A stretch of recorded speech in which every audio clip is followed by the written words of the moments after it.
Hi everybody, my name is Doug Hartman and welcome to my channel, Airbrush Artistry. And most of you guys are thinking, who's this guy? Where's he been? Did he take a vacation and just never come back? Did his air compressor blow up? Did his arms get chopped off and he can't airbrush anymore? And I feel I feel bad. Honestly, I feel like I owe my subscribers an explanation of, where did I go? What happened? I started off my channel really strong, doing a lot of painting and a lot of videos, and then all of a sudden, bam, I just stopped.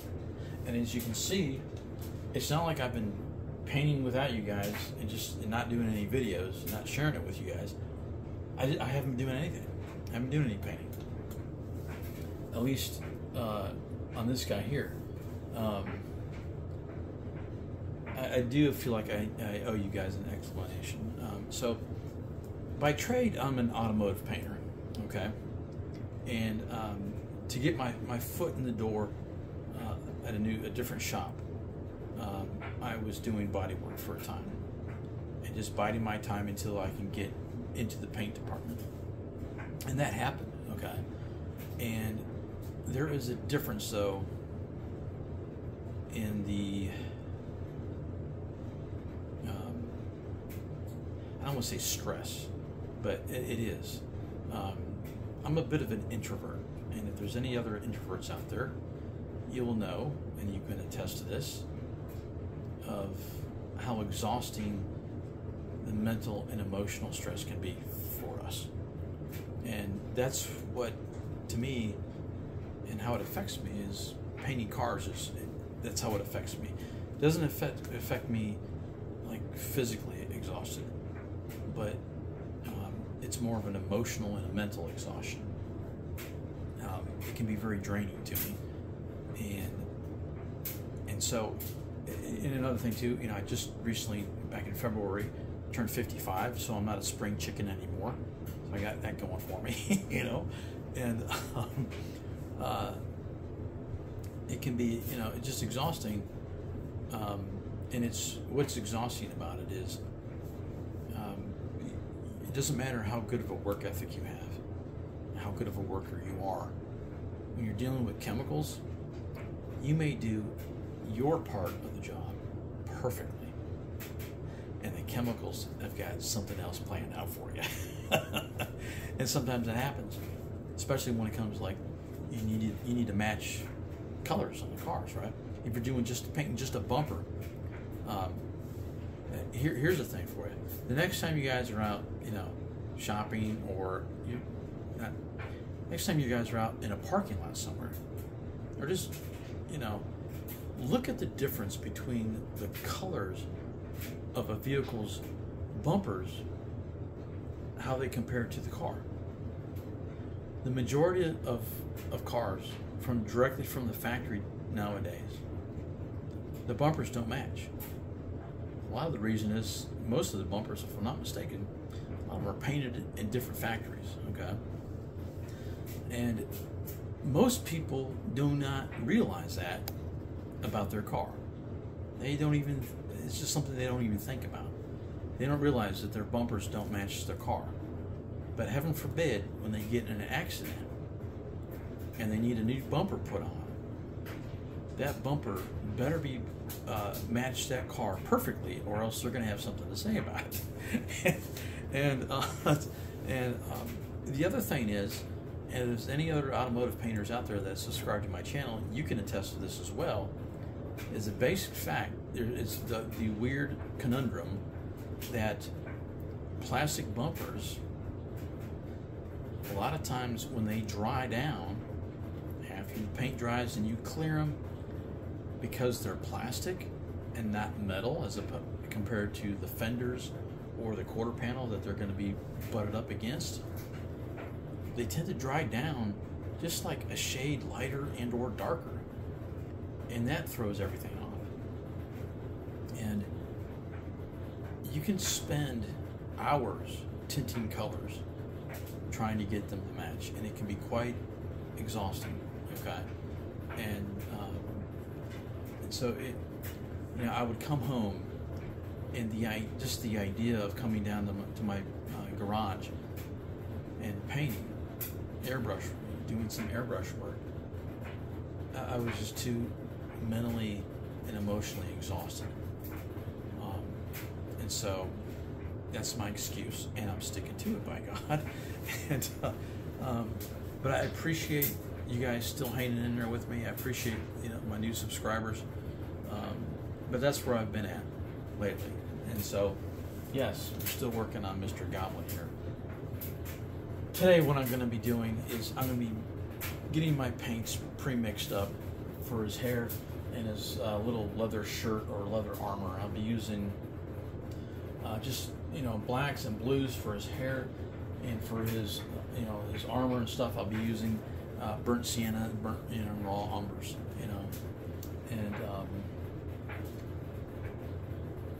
and one of the things I want to point out, it's kind of funny, but one of the mistakes that I've made on this project here, and it's something that I've talked a lot about in videos of this guy, is the importance of not going too dark too soon.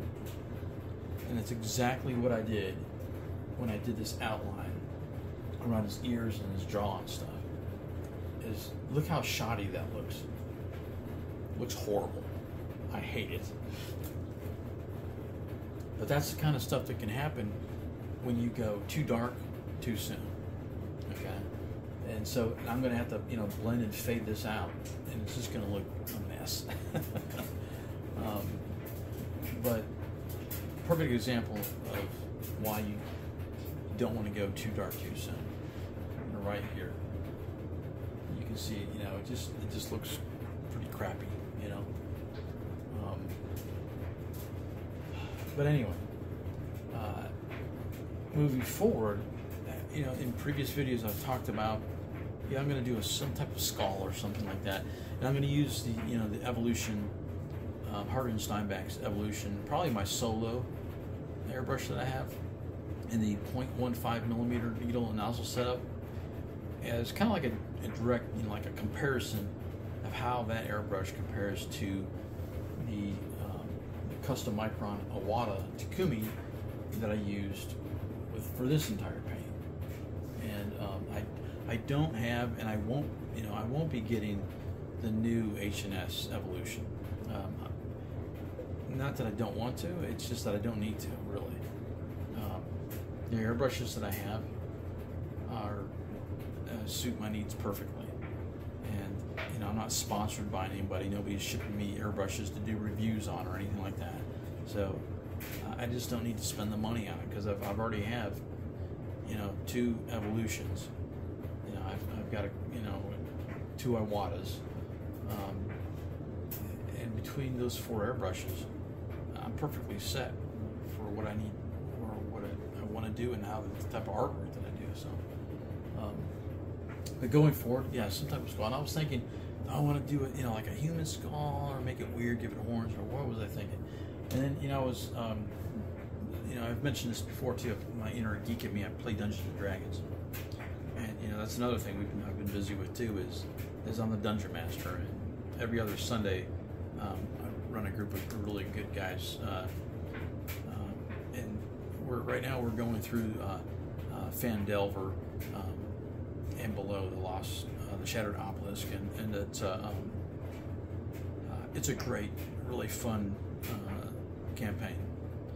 To me, it's just like perfect. It's just like a classic D&D setting, because you have some wilderness exploration, and then you got like the whole, the role playing with the townspeople and stuff, and then you've got going into the castles and old manors and ruins and stuff, and then there's also they reach a point where everything starts going underground, and so it kind of hits almost all of the possibilities for a good D&D campaign, and we've been having a lot of fun. But anyway, so I was looking at one of my miniatures that I've got. This is I think I've got this guy and several others from I hope I'm not wrong, but Creepy Prince, off of Etsy, and they are across the way. I'm in the United States, in Alabama, in Huntsville, Alabama, and they're like in like, I don't even know, over like Romania or something crazy like that. And but they do. Look at the sky. It's just, I hope this is going to be in focus, but just awesome. But I'm like, yeah, look at that skull, horned demon, and so that was my inspiration for it. I'm like, you know what, I'm gonna get on the internet and look up find some really cool looking animal skulls as just a base inspiration, and I'll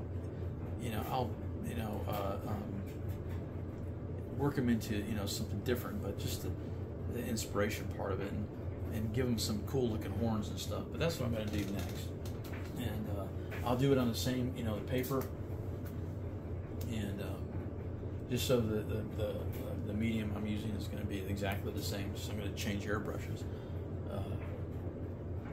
and we'll go from there. After that, I need to make. I don't have like a cool Dungeon Master shirt, and I need to do one. And what I was thinking of doing is, I was like, what is a good, iconic, classic Dungeons and Dragons monster? And I was like, yeah, you've got your dragons, obviously. You got your like liches and stuff like that. And then I was like, then there's the Beholder. And so I think I'm going to do a really cool t-shirt for myself of a Beholder. And so that'll be fun. But other than that, I appreciate you guys hanging on there and still hanging in there with me. And so this week, it's at some point, today's Monday, and I'm just tired from the weekend, man. But I'm going to get some paints pre-mixed up. And so either, sometime Tuesday, Wednesday, Thursday, and or Friday, probably not Friday, I will do a video on me painting the hair and the shoulders and stuff like that. Try to get the rest of them finished, So I want to, crack on to the next project. But I appreciate you guys hanging in there, and paint some stuff, man. Don't be like me and rest on your laurels. But again, thanks for watching, and I really do appreciate all the comments that you guys leave, and I appreciate all my subscribers, and I hope you have a great night. All right, thanks. Bye.